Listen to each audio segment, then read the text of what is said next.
Every morning, even before the city fully awakens, a silent ritual repeats itself in millions of homes.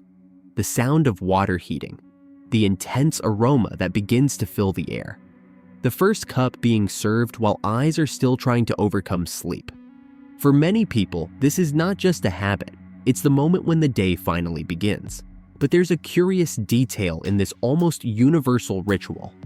For decades, this same beverage was treated as a health threat. Headlines warned of risks to the heart. Doctors recommended reducing consumption. People abandoned coffee believing they were protecting their own lives. Then something unexpected happened. Years later, new research began to show exactly the opposite. Large studies began to associate moderate coffee consumption with a lower risk of various chronic diseases. Some studies even linked the habit to a longer life expectancy. How is this possible? How could the same beverage be considered dangerous in one generation and, years later, appear as a possible ally of health? Did science get it wrong? Or were we asking the wrong questions from the beginning? This is one of the most fascinating stories in modern nutrition, because coffee is not just a caffeine-rich beverage. Within a single cup are hundreds of natural chemical compounds that interact with the body in extremely complex ways. While some stimulate the brain almost immediately, others participate in processes related to metabolism, inflammation, and cell function. And precisely because of this complexity, few beverages have been studied with such intensity. Thousands of studies have been published in recent decades. Some seemed to contradict each other. Others were misinterpreted. Many ended up being transformed into simplified headlines that simply said, "Coffee is good" or "Coffee is bad." But the reality has never been so simple. Much of these apparent contradictions arose because different studies analyzed different populations, completely distinct habits, and even different ways of preparing the beverage. In many cases, the problem was not in the coffee itself, but in the lifestyle of those who consumed it. For a long time, for example, drinking coffee was a habit frequently associated with smoking. When researchers began to separate these factors, several conclusions needed to be revised. At the same time, another discovery completely changed how we understand this beverage. Scientists realized that two people can drink the exact same cup and experience completely different responses. While one feels more alert, focused, and experiences improved mental performance, another experiences anxiety, palpitations, or difficulty sleeping for hours. The difference isn't just in the amount ingested, it may be written in the genes themselves. In recent years, genetics has revealed that some people metabolize caffeine very quickly, while others take much longer to eliminate it from their bodies. This means that the same dose can produce completely different effects depending on who consumes it. But this is just one piece of a much larger puzzle. There's also the time of day the coffee is consumed, the quality of sleep, the stress level, diet, age, medication use, liver function. Even the gut microbiota can directly or indirectly influence how the body responds to the compounds present in the beverage. This is precisely why finding a definitive answer about coffee has always been so difficult. Perhaps there has never been a single answer valid for everyone. Throughout this investigation, we will go back hundreds of years to understand how this beverage conquered the world, discover why it has been condemned so many times throughout history, and follow the scientific discoveries that completely changed its reputation. We will also separate what is truly scientific consensus from the exaggerated interpretations that usually dominate the headlines. In the end, the conclusion may surprise even those who believe they know coffee very well. Because perhaps the greatest discovery is not whether it is good or bad. Perhaps the real question is another. Have we spent decades judging the beverage wrongly, when the true deciding factor has always been how each organism responds to it? This answer begins long before modern laboratories. It is born in a history full of legends, commercial disputes, prohibitions, cultural revolutions, and scientific discoveries that transformed a simple beverage into one of the greatest controversies in nutrition. Long before coffee became an inseparable companion of modern mornings, it already awakened something that would never leave it: distrust. One of the best-known legends tells that it all began in the mountains of present-day Ethiopia. A shepherd named Kaldi supposedly noticed that his goats became strangely agitated after eating the red berries of a certain plant. Curious, he took those berries to monks in the region. Initially, they considered the plant dangerous and threw it into the fire. But when the aroma of the roasted beans began to spread through the air, the story took a different turn. We don't know if this narrative actually happened. Historians have found no proof that Kaldi ever existed. Still, the legend reveals something important. From its earliest accounts, coffee was already seen as a beverage shrouded in mystery. The first reliable historical records appear centuries later in the Arabian Peninsula. It was in present-day Yemen that coffee cultivation gained scale, and the beverage began to be prepared in a way similar to how we know it today. Sufi monks used coffee during long nights of prayer. They realized that the drink helped them stay awake, increasing alertness without causing the drunkenness caused by alcohol, which was forbidden in their religious tradition. That small discovery would change history. Quickly, coffee ceased to be merely a religious beverage and began to occupy a much larger space in society. The first coffee houses emerged. Much more than commercial establishments, they functioned as centers of conviviality.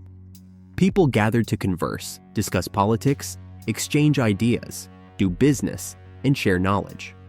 In a short time, these places became known as schools of the wise. But precisely because it brought people together to think, debate, and question authorities, coffee began to bother governments. Several rulers tried to prohibit its consumption. At some points in history, it wasn't the drink that was frightening, but what happened around it. Coffee houses brought together merchants, intellectuals, philosophers, writers, and religious leaders. Ideas circulated with unprecedented speed for the time. Some sultans even closed establishments for fear of conspiracies. In certain cities, drinking coffee became a political act. It is curious to note that a beverage now associated with everyday life was once considered a threat to public order. But this would only be the first of many accusations. When coffee arrived in Europe between the 16th and 17th centuries, it found a society equally divided. For some religious people, this dark, stimulating beverage from the Islamic world was viewed with enormous suspicion. It was even called by some the devil's drink. According to historical accounts, there were those who advocated its complete prohibition. The controversy grew so much that the matter reached Pope Clement VIII. The expectation was that he would definitively condemn coffee. The result was exactly the opposite. It is said that before making any decision, the Pope asked to try the drink. He liked the taste so much that he is said to have stated, in a humorous tone, that it would be a waste to leave such a good drink only for the infidels. Although part of this story has also been romanticized over the centuries, the fact is that coffee ended up being accepted and, shortly after, began an unprecedented expansion throughout Europe. And this expansion coincided with another decisive moment in history: the Enlightenment. Coffee shops became frequented by scientists, economists, philosophers, and writers. Ideas that would transform Western thought were debated there. Some historians even suggest that part of the scientific revolution and the Enlightenment took place around tables where coffee replaced alcoholic beverages, which were very common until then, even during the day. This doesn't mean that coffee caused these transformations, but it became a symbol of a society that valued attention, concentration, and long intellectual conversations. Meanwhile, its production grew rapidly. European powers realized the enormous economic value of that plant. Seedlings were taken to colonies in Asia, Africa, and later to America. Brazil would enter this story decisively. Thanks to favorable climatic conditions and the enormous expansion of plantations during the 18th and 19th centuries, the country would become the world's largest coffee producer, a position it maintains to this day. For decades, the Brazilian economy revolved around this bean. Railways were built, cities grew, fortunes were accumulated. At the same time, this wealth was also deeply linked to enslaved labor, a reality that is part of the history of coffee and cannot be ignored. Economic success completely transformed the image of the beverage. It went from being an exotic product to becoming part of the routine of millions of people. But it was precisely when coffee became part of everyday life that the first attempts to study it scientifically began, and the initial results seemed worrying. In the first decades of the 20th century, researchers observed that caffeine temporarily increased heart rate and could raise blood pressure shortly after consumption. These observations were true.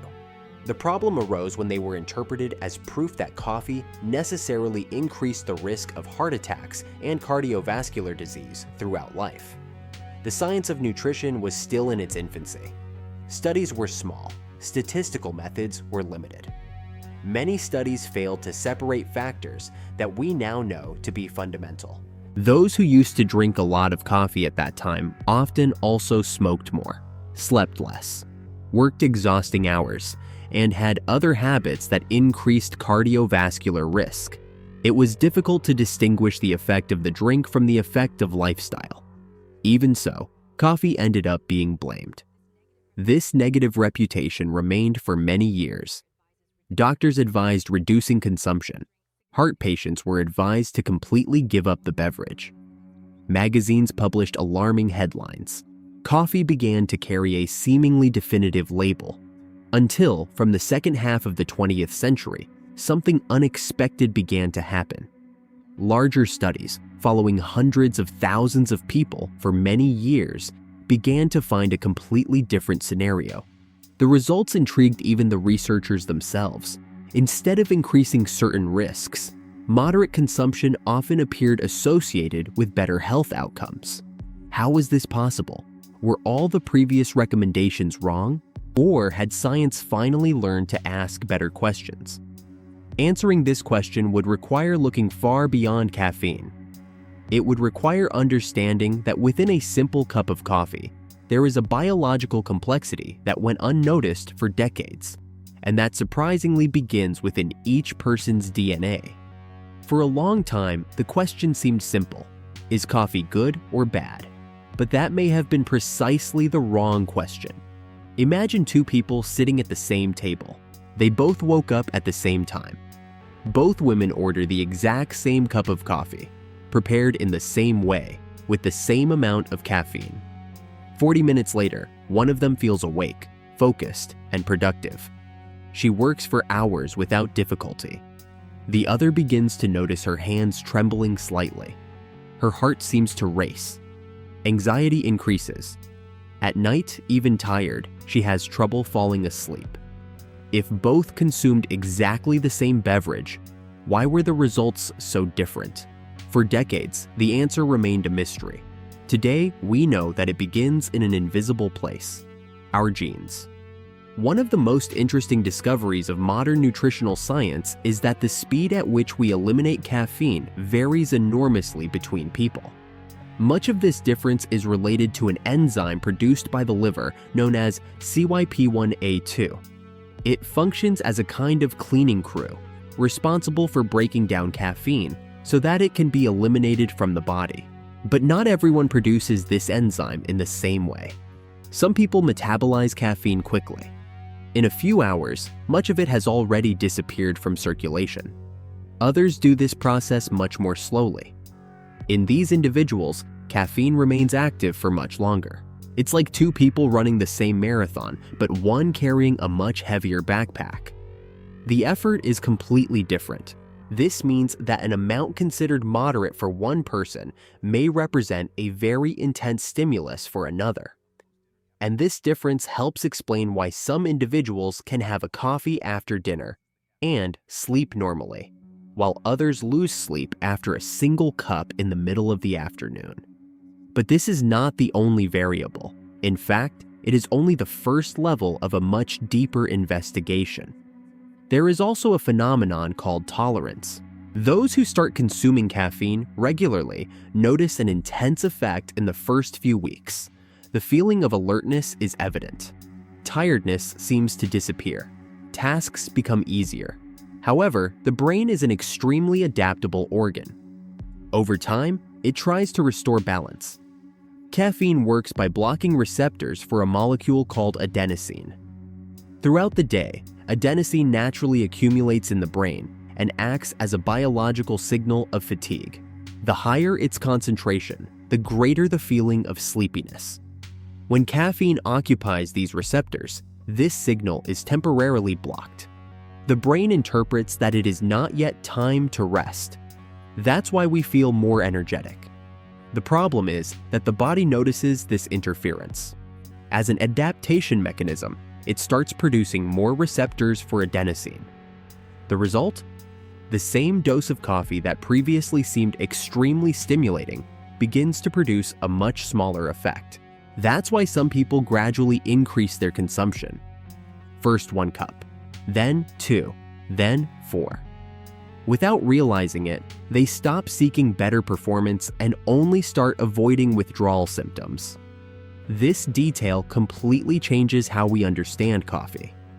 Often, the feeling of energy doesn't represent a real gain in performance.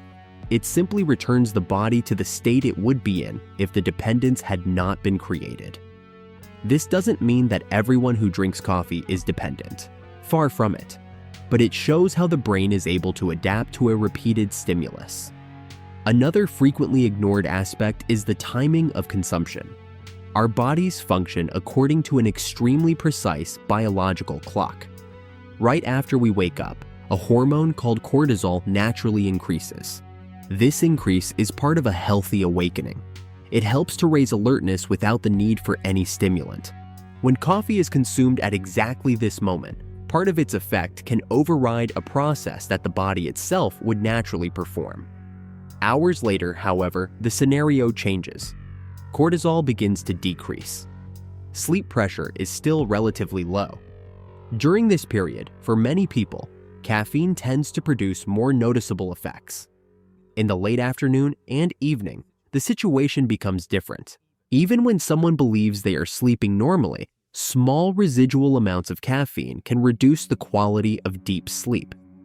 And here's a fascinating detail. Many people don't realize they slept worse. They simply wake up more tired. So they resort to more coffee the following morning. A silent cycle forms. Coffee partially compensates for a bad night's sleep. But this compensation can contribute to the following night also being less restorative. Not because coffee is necessarily harmful, but because the timing has become unsuitable for that specific organism.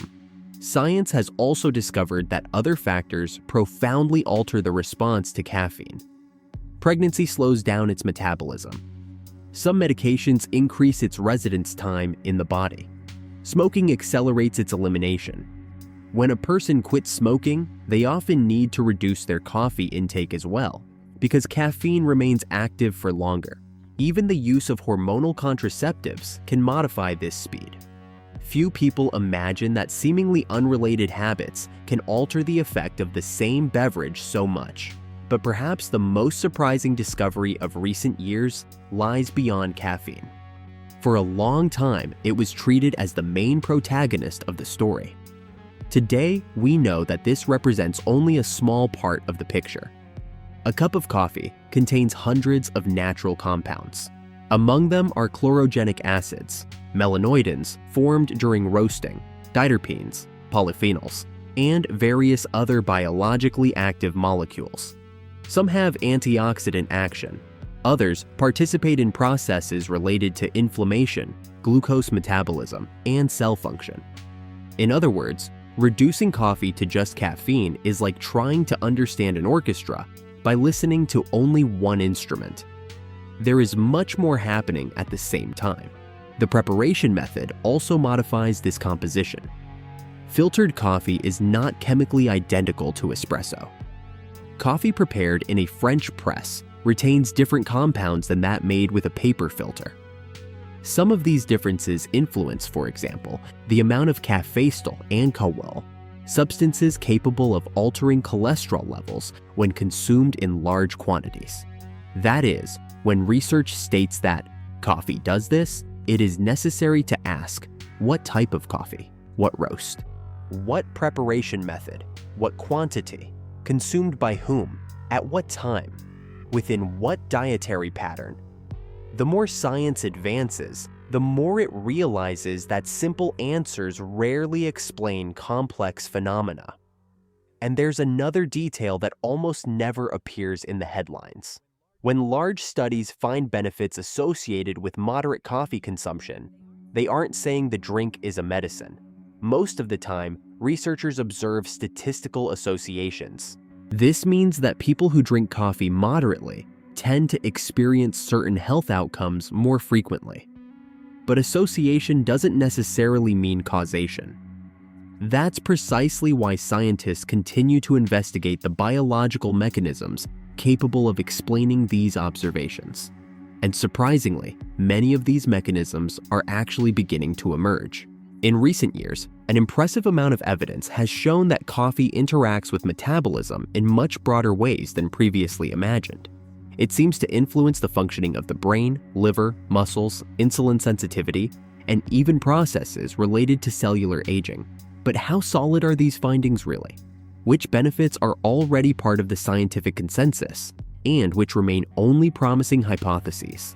This is where the investigation enters its most important chapter, separating what studies have actually demonstrated from what headlines have made seem true. For years, each new study on coffee seemed to generate a new headline. Now it's bad for you. Now it's good for you. Now it protects your heart. Now it increases the risk. For those who only followed these news reports, the impression was that science was constantly changing its mind. But was that really what was happening? In fact, the answer is much more interesting. Science didn't change its mind as much as it changed its method. In the 1960s and 1970s, most studies on coffee were relatively small. Many followed few people for short periods. Furthermore, it was extremely difficult to control factors that we now know to be decisive. Think of someone who drank 6 or 7 cups of coffee a day back then. This person also frequently smoked. They slept little. They worked in highly stressful environments. They did little physical activity. They had a diet different from the current average. When a researcher observed that this group had more cardiovascular diseases, a fundamental question arose. Was the problem the coffee? Or was it the whole set of habits? At that time, separating these variables was a huge challenge. It was only in the following decades, with much larger studies and more sophisticated statistical analyses, that this scenario began to change. When researchers began controlling for factors such as smoking, alcohol consumption, body mass index, exercise, diet, and socioeconomic conditions, many of the risks attributed to coffee diminished or disappeared. This was one of the biggest turning points in the history of nutritional research. But the surprises were only beginning.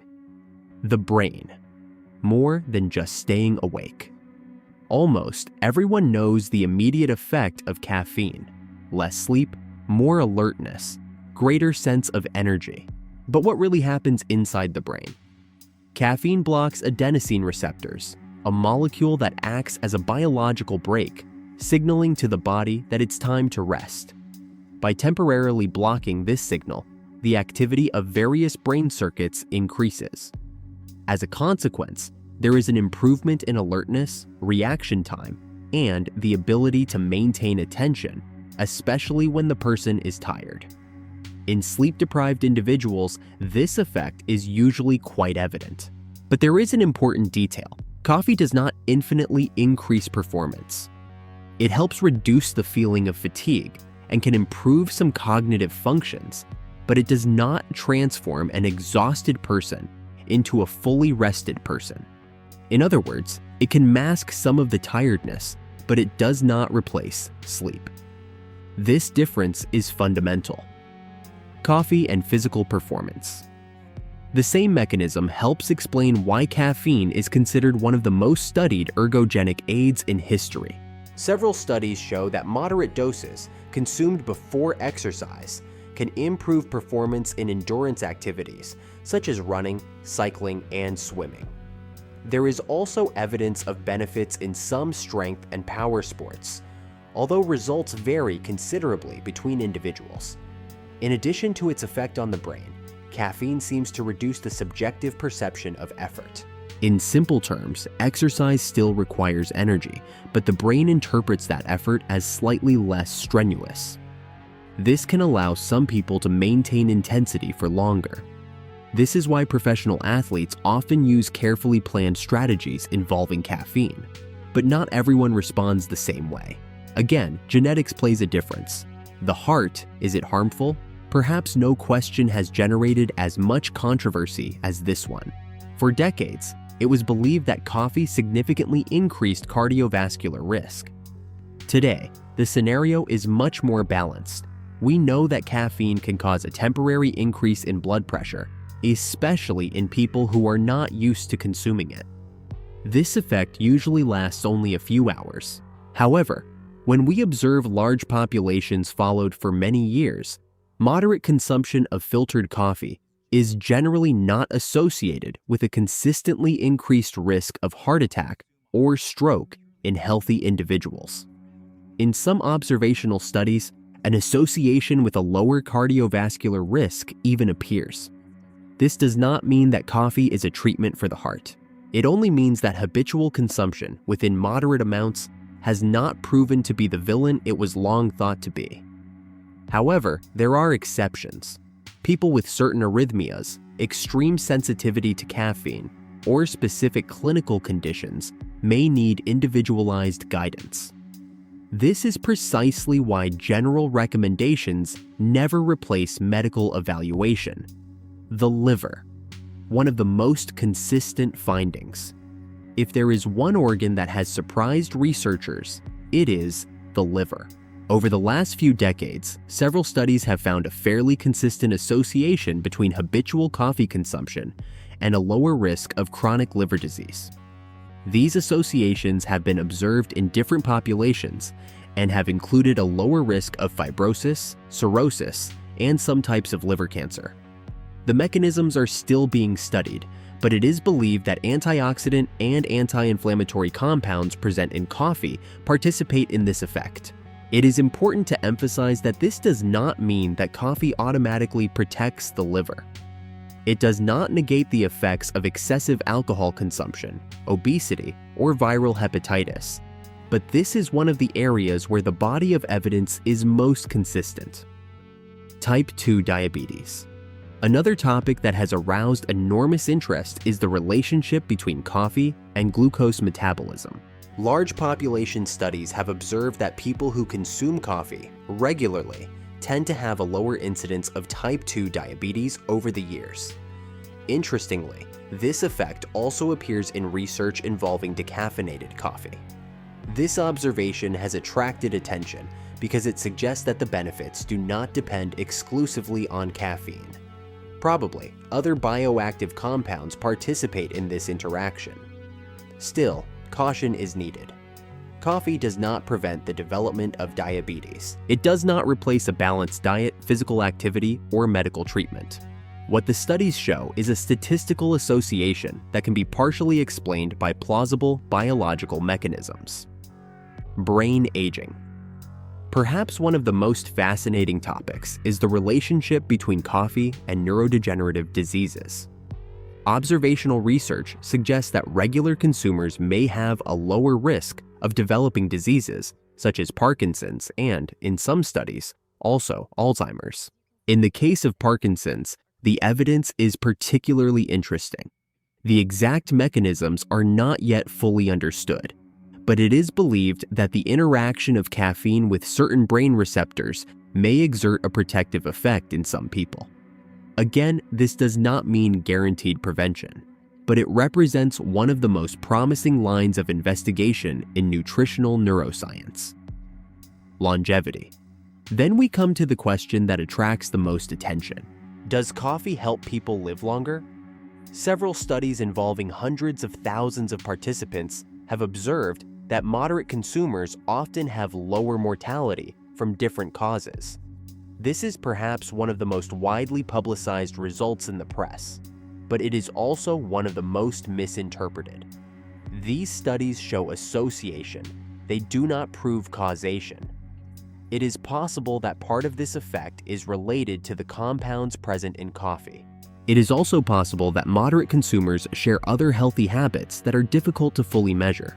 This is precisely why scientists interpret these results with caution. Even so, when different studies conducted in different countries find similar patterns, confidence in these associations increases.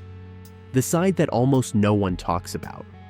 After so many possible benefits, it would be easy to conclude that the more coffee, the better.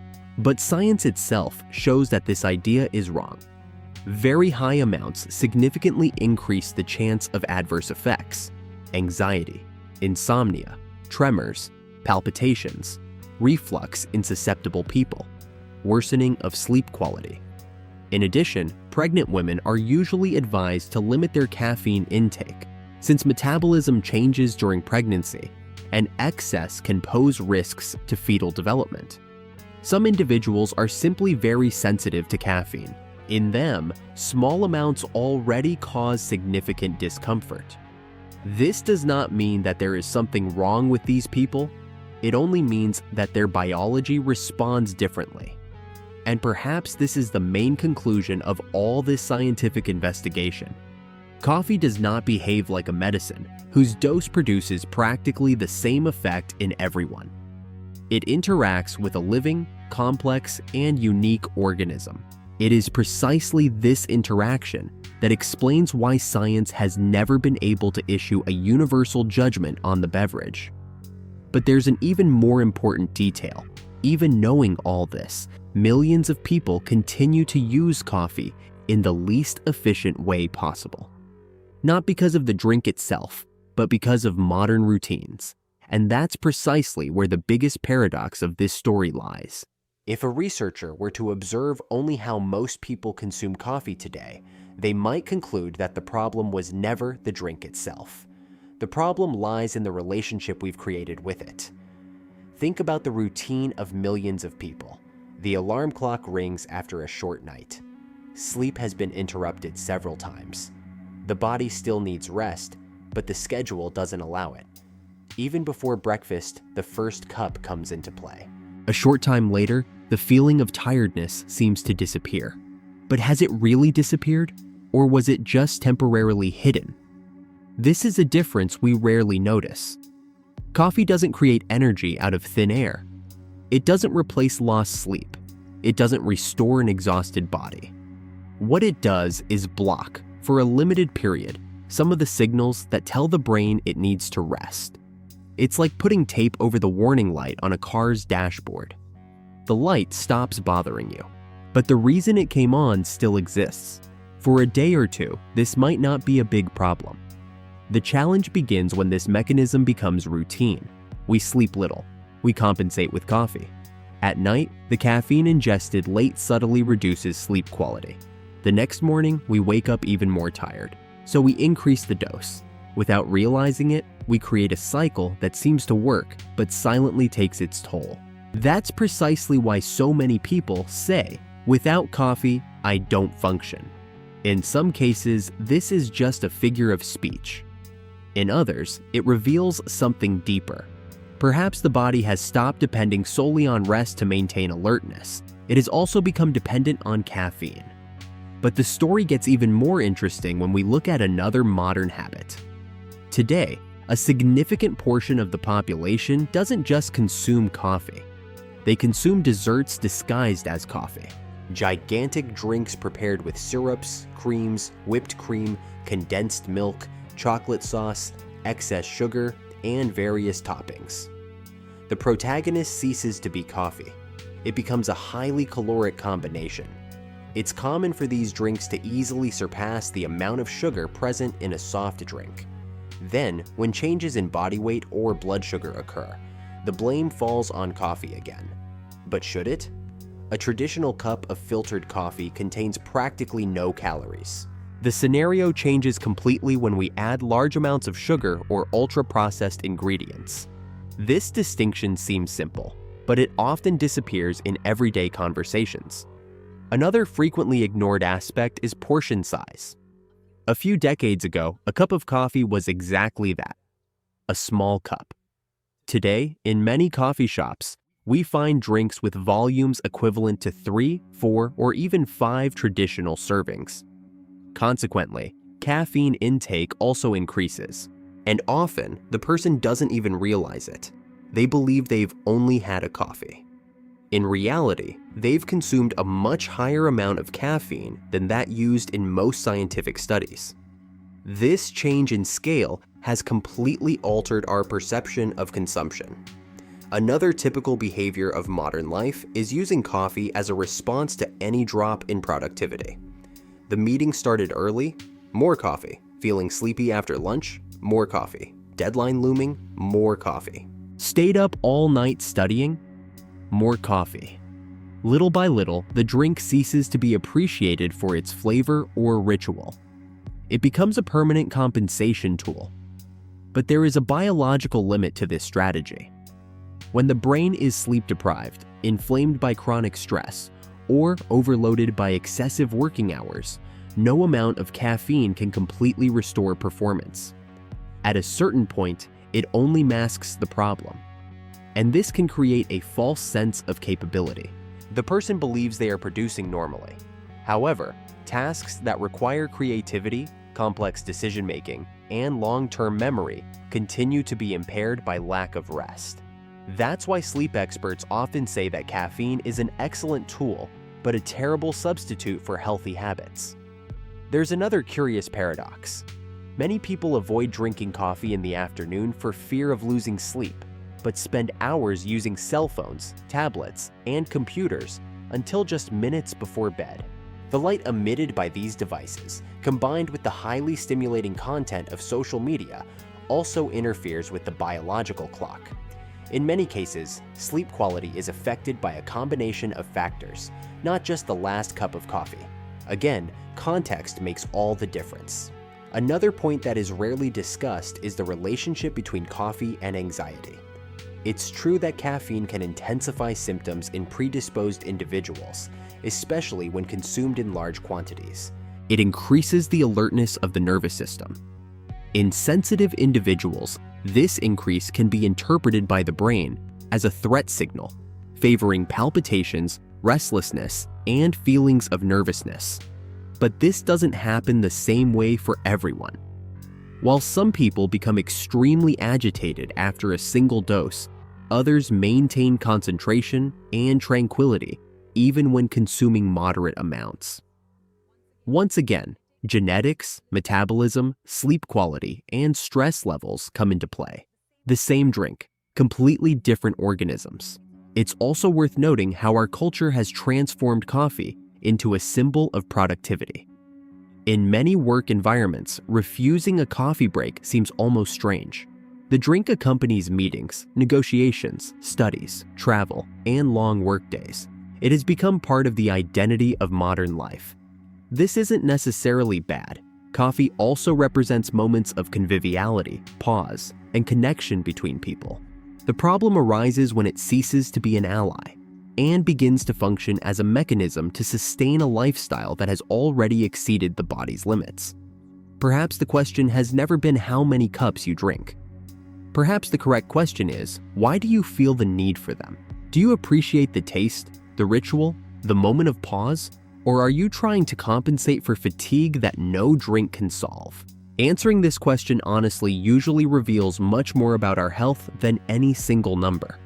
Because, in the end, coffee only communicates with the body it encounters. If the body is rested, well-nourished, and metabolically balanced, the response tends to be one thing. If it is sleep-deprived, overworked, and stressed, the conversation will be completely different. And perhaps that is the greatest lesson of all this research so far. Coffee rarely acts alone. It amplifies the context in which it is consumed. That's exactly why two people can look at the same cup and have completely opposite experiences. The good news is that understanding this context allows you to use the drink much more intelligently, without fear, without exaggeration, without turning it into a hero or a villain. In the next chapter, we will bring together everything that science has discovered and transform this knowledge into practical strategies for everyday life. After all, there is a way to enjoy the benefits of coffee while reducing its possible unwanted effects. And, for most people, the necessary changes are much smaller than they imagine. After traversing centuries of history and analyzing what the most robust research actually shows, a conclusion begins to form. The question should never have been, is coffee good or bad for you? The more useful question is, how can I consume coffee in a way that works in favor of my health and not just my productivity? The answer lies not in rigid rules, but in evidence-based principles. The first is understanding that more doesn't mean better. There's a natural tendency to believe that if 1 cup improves concentration, 3 or 4 will produce an even greater effect. However, biology rarely works that way. The benefits of caffeine usually follow a curve. In moderate doses, it can increase alertness, improve attention, and enhance performance in certain tasks. As the amount increases, however, the gains tend to diminish, while unwanted effects, such as anxiety, tremors, irritability, and insomnia, become more likely. In other words, there's a point where adding more coffee stops providing advantages and only increases the cost to the body. The second principle involves timing. Many people only think about the amount of coffee consumed, but forget to consider when it's ingested. Caffeine remains active in the body for several hours. This means that a coffee consumed in the late afternoon can continue to have an effect at bedtime, especially in people who metabolize the substance more slowly. Interestingly, this interference is not always perceived. Some people fall asleep quickly, but spend less time in the deeper stages of sleep, responsible for important processes of physical recovery and memory consolidation. The next morning, they wake up tired and interpret this fatigue as a need for more coffee. The cycle repeats itself.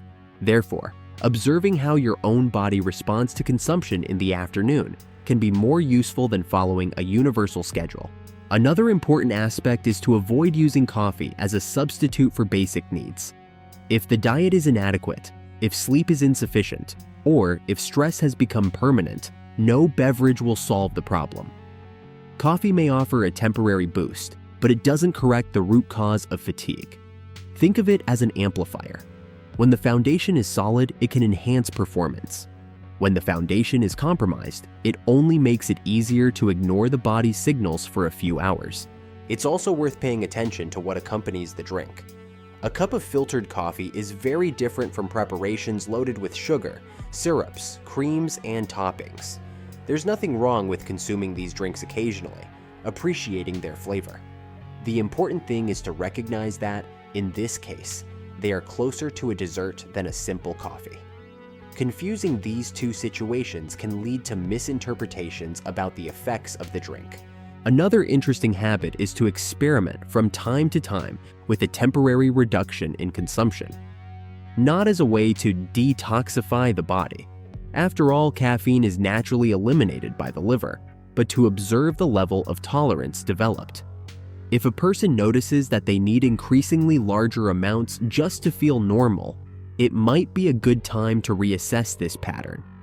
Often, a small reduction is enough for smaller doses to produce the desired effects again.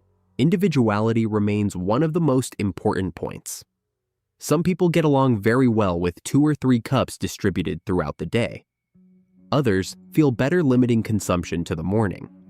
Some people prefer decaffeinated coffee due to caffeine sensitivity, but still want to enjoy the flavor and some of the bioactive compounds present in the beverage. Neither choice is inherently superior to the others. The best approach is the one that respects the body's own response. There are also situations where special attention is needed. Pregnant women, for example, are often advised to limit their caffeine intake, as the metabolism of the substance changes during pregnancy, and the fetus cannot yet metabolize it in the same way as an adult. People with significant anxiety, persistent insomnia, certain cardiac arrhythmias, or other specific conditions may also need to adapt their consumption with professional guidance. This doesn't mean coffee is forbidden for all these groups, but that individualized decisions are safer than generic recommendations. Another important lesson is to rediscover coffee as an experience, not just as fuel. For centuries, it has been a symbol of gatherings, conversations, and moments of reflection. Perhaps it's worthwhile to reclaim some of that meaning. Prepare the coffee calmly, smell the aroma, understanding the differences between beans, roasts, and brewing methods, transforming the pause into a conscious moment instead of just hastily drinking between tasks. Interestingly, this type of relationship usually favors more moderate and pleasurable consumption. At the end of the investigation, it becomes clear that coffee never deserved the extreme labels it has received throughout history. It is not a poison hidden in a cup, nor is it an elixir of longevity. It is a complex beverage, rich in biologically active compounds, whose effects depend on the interaction between science, genetics, lifestyle, and context. This is perhaps the greatest maturity that nutrition has achieved in recent decades. Abandoning absolute answers, accepting that the human organism is complex, and understanding that health rarely depends on a single food or a single habit. After this entire journey, only one last question remains. If coffee was never the real culprit, nor the real hero, what is the most important lesson that this investigation can leave for how we view not only this beverage, but all of nutrition? This reflection concludes our story. After traversing centuries of history, following changes in science, and observing how a simple cup of coffee has influenced entire cultures, we have arrived at a conclusion that at first glance may seem less spectacular than headlines often promise. But that is precisely why it is so important. Coffee was never condemned simply because it was a villain, nor was it ever celebrated because it suddenly became a remedy. What changed was science's ability to ask better questions. For a long time, we sought simple answers to an extremely complex phenomenon. We wanted a beverage to be entirely good or entirely bad. However, the human body does not function in black and white. It responds to context. It responds to the previous night's sleep, to diet, to the level of physical activity, to stress, to genetics, to the time that cup was consumed. And it is precisely this interaction that explains why two people can have completely different experiences with the same coffee. Perhaps the greatest lesson of this investigation is realizing that health rarely depends on a single food. No single beverage, in isolation, is capable of building or destroying years of habits. When we observe the healthiest populations in the world, we find something in common.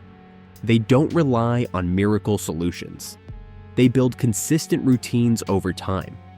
Coffee, when part of this set, can be just another element of a balanced lifestyle, not the protagonist, much less the enemy. This change in perspective also teaches us something valuable about science itself. It's common to interpret changes in recommendations as a sign of weakness or error. But in reality, this is precisely one of the greatest strengths of the scientific method. Science doesn't exist to defend eternal certainties. It exists to correct its own conclusions whenever better evidence emerges. That's exactly what happened with coffee. The first studies raised important hypotheses. Later, research identified limitations. New methodologies refined the analyses, and little by little, a much more complete understanding emerged than that available decades ago. This process continues to happen. There are still unanswered questions. there are still mechanisms being investigated. Further studies will emerge that will expand our knowledge. And this is not a contradiction. It represents evolution. If there is a practical message to take from this investigation, perhaps it can be summarized in 5 simple ideas. First, observe how your own body responds to coffee instead of just following generalized opinions. Second, use the drink as a complement to a healthy routine and not as a substitute for sleep, a balanced diet, or rest. Third, remember that quantity and timing are usually as important as consumption itself. Fourth, be wary of headlines that promise absolute answers. Nutrition almost never works in extremes. And fifth, make choices based on evidence, but without losing sight of the individuality of each person. Perhaps this is precisely the true story of coffee. Not the story of a drink that went from villain to heroine, but the story of how we learned that the human body is much more complex than we imagined. The next time you prepare a cup, perhaps you will see this habit differently. Not just as a way to ward off sleep, but as a result of centuries of culture, trade, scientific discoveries, and social transformations. Coffee has become a beverage that has crossed empires, inspired philosophers, boosted economies, divided opinions, and continues to challenge researchers to this day. And, curiously, the more science learns about coffee, the less it worries about classifying it as good or bad. It has begun to ask a much more intelligent question. Under what conditions can this beverage benefit each person? Perhaps this is the question we should ask with all foods, because health is rarely found in ready-made answers. It usually arises from the combination of knowledge, balance, and conscious choices. If this documentary has given you a new perspective on a habit so present in our daily lives, share in the comments. What is your relationship with coffee like? Do you drink just 1 cup in the morning, or can't you imagine the day without several servings? Your experience can enrich the conversation and help others understand how each organism reacts differently.